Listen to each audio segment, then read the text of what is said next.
Welcome to Mega Nine TV. మహాభారతంలో అజేయుడైన భీష్ముడిని పడగొట్టడానికి శిఖండి ఎలాగైతే కారణమయ్యాడో, ఇప్పుడు తమిళనాడు రాజకీయ కురుక్షేత్రంలో అపజయం ఎరుగని డిఎంకే అధినేత రాష్ట్ర ముఖ్యమంత్రి ఎంకే స్టాలిన్ను పడగొట్టడానికి దళపతి విజయ్ ప్రయోగించిన బ్రహ్మాస్త్రం పేరు విఎస్ బాబు. 50 ఏళ్ల సుదీర్ఘ రాజకీయ అనుభవం, ముఖ్యమంత్రి కుర్చీ, వేల కోట్ల రూపాయల పార్టీ ఫండు, ఇవన్నీ ఉన్న డిఎంకే అధినేత ఎంకే స్టాలిన్ను ఆయన సొంత ఇలాకాలోనే మట్టి కరిపించి దేశ రాజకీయాల్లోనే సెన్సేషన్ సృష్టించారు ఒక సామాన్యుడు. దళపతి విజయ్ ఆడిన మైండ్ గేమ్లో బ్రహ్మాస్త్రంలా మారిన ఆ జైంట్ కిల్లర్ టీవీకే అభ్యర్థి విఎస్ బాబు. అసలు ఎవరి విఎస్ బాబు? కోట్లు ఖర్చు పెట్టే ఉద్దండులను కాదని ఒక సామాన్యమైన వ్యక్తికి విజయ్ ఎందుకు టికెట్ ఇచ్చారు? ఎవరికి పెద్దగా పరిచయం లేని విఎస్ బాబుకు స్టాలిన్ కోటను బద్దలు కొట్టేంత పవర్ ఎలా వచ్చింది? సీఎంనే చిత్తుగా ఓడించిన ఆ సైలెంట్ సునామీ బ్యాక్గ్రౌండ్ ఏంటో ఇప్పుడు చూద్దాం.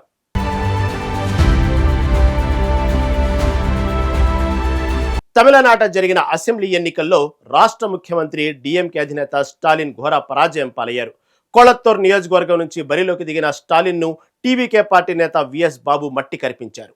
ఈ ఎన్నికల్లో 9,000 ఓట్ల తేడాతో స్టాలిన్ పరాజయం పాలయ్యారు. విఎస్ బాబుకు 82,000 పైచిలుకు ఓట్లు రాగా స్టాలిన్కు దాదాపు 73,000 ఓట్లు పోలయ్యాయి. అన్నా డిఎంకేకు చెందిన సంతాన్ కృష్ణన్ దాదాపు 14,000 ఓట్లతో 3వ స్థానానికి పరిమితమయ్యారు. 1996 తర్వాత డిఎంకే అధినేతకు ఓటమి ఎదురు కావడం ఇదే తొలిసారి. అది కూడా ఓ సామాన్యుడి చేతిలో స్టాలిన్ చిత్తుగా ఓడిపోవడం ఇప్పుడు దేశవ్యాప్తంగా హాట్ టాపిక్ గా మారింది. దీంతో బాబు బ్యాక్గ్రౌండ్ ఏంటో తెలుసుకునే పనిలో పడ్డారు జనాలు.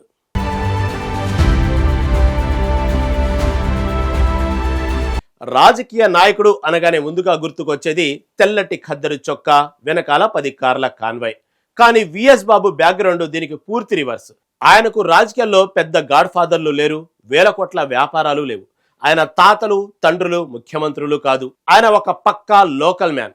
సంవత్సరాలుగా విజయ్ మక్కల్ ఇయక్కం ద్వారా సామాన్య ప్రజలకు సేవ చేస్తూ గ్రౌండ్ లెవెల్ సమస్యలపై పోరాడుతున్న ఒక ఫైటర్. సీఎం స్టాలిన్ అంటే ఒక ఏసీ కారులో వచ్చి చెయ్యి ఊపి వెళ్లే నాయకుడు. కానీ బాబు మాత్రం కరెంటు పోయినా, డ్రైనేజ్ పొంగినా అర్ధరాత్రి పూట వెళ్లి జనం కష్టాలు వినేవాడు. విజయ్ పార్టీ పెట్టిన వెంటనే ఎలాంటి డబ్బు బ్యాక్గ్రౌండ్ లేకపోయినా కేవలం బాబుకున్న క్లీన్ ఇమేజ్, ప్రజలతో ఉన్న గ్రౌండ్ కనెక్ట్ చూసే సాక్షాత్తు సీఎం పైనే పోటీకి దించాడు. ఆ సింప్లిసిటీయే ఇప్పుడు స్టాలిన్ మెడకు ఉరితాడుగా మారింది.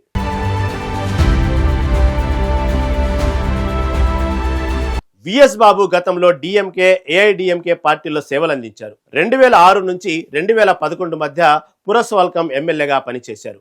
2011 వరకు డిఎంకే ఉత్తర చెన్నై డిస్ట్రిక్ట్ సెక్రటరీగా కూడా ఉన్నారు. 2011 నాటి ఎన్నికల్లో కొళత్తూర్ నియోజకవర్గం ఇన్ఛార్జిగా కూడా ఉన్నారు. ఆ ఎన్నికల్లో సీఎం స్టాలిన్ కు మెజార్టీ తగ్గడంతో విమర్శల పాలయ్యారు. ఆ తర్వాత అన్నా డిఎంకేలో చేరారు. ఈ ఏడాది విజయ్ సారథ్యంలోని టీవీకే పార్టీలో చేరారు. తాజాగా జరిగిన ఎన్నికల్లో సీఎం స్టాలిన్ తో తలపడి విజయం సాధించి రికార్డు సృష్టించారు.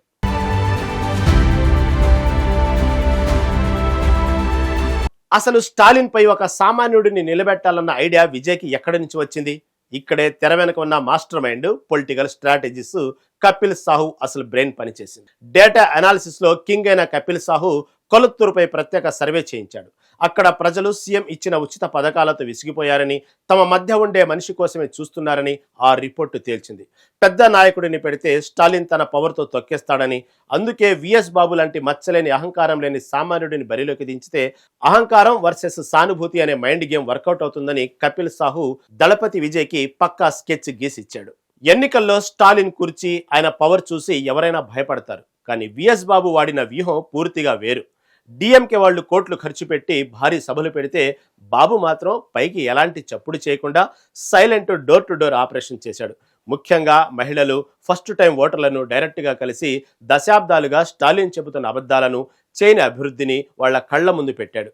ఒక పెద్ద నాయకుడికి ఓటేసి మోసపోవడం కంటే మీ మధ్య ఉండే నాకు ఓటేయండి అంటూ బాబు అడిగిన తీరు నియోజకవర్గంలోని ప్రతి ఒక్కరిని కదిలించింది. ముఖ్యమంత్రిని ఎవరు ఓడించలేరు అన్న డిఎంకే క్యాడర్ అహంకారం ఈవీఎంలు తెరుచుకున్న క్షణం నుంచి పగిలిపోయింది. రౌండుకు బాబు లీడింగ్ పెరుగుతుంటే చెన్నైలోని సీఎం క్యాంప్ ఆఫీసులో వణుకు మొదలైంది. చివరకు 100,000 కాదు, ఏకంగా ముఖ్యమంత్రి స్టాలిన్ పై ఒక సామాన్య పార్టీ కార్యకర్త గెలవడం అనేది భారత ప్రజాస్వామ్య చరిత్రలోనే సువర్ణాక్షరాలతో లిఖించదగ్గ రికార్డు.